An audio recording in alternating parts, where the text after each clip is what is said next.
how to cook asparagus the right way. Now, a lot of people, when they cook it the wrong way, it becomes very stringy and it also becomes very mushy and it doesn't taste good. So you don't want to do that, and I'm going to show you how to do it the right way so it ends up being more crunchy and it isn't stringy like when you mess it up. So I'm going to show you the ingredients we need for that. So first thing you're going to need is, of course, your asparagus. You're going to need some cooking spray.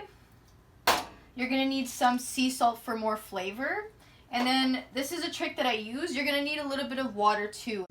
First, put your stove on high or medium heat.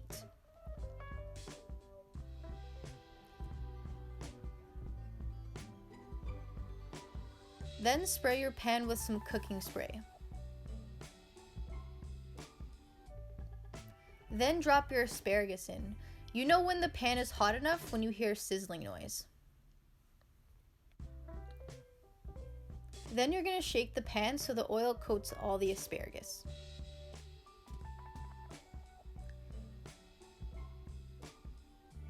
Now this is a trick that I like to use.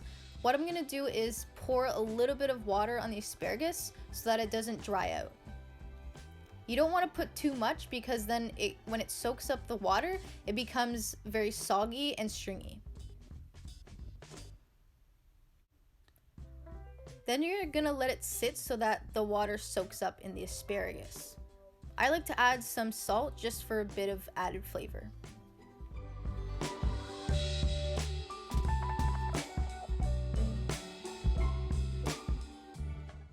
Then you're going to repeat the process by shaking the pan and then letting it sit and crisp a little bit and then adding a bit more water.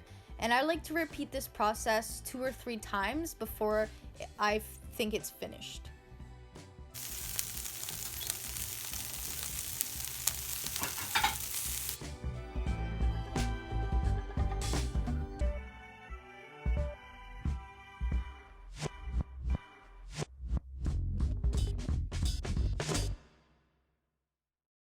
So here you go, guys. This is how I make my asparagus. It tastes super good.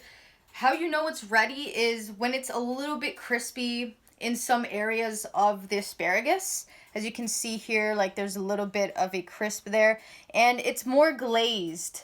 If it's not finished, if it's not cooked enough, you'll see that it doesn't have that glaze on top and it's not gonna turn out the way you want it. So this is perfect. Try this out at home and you're gonna find that you like asparagus when you cook it the right way.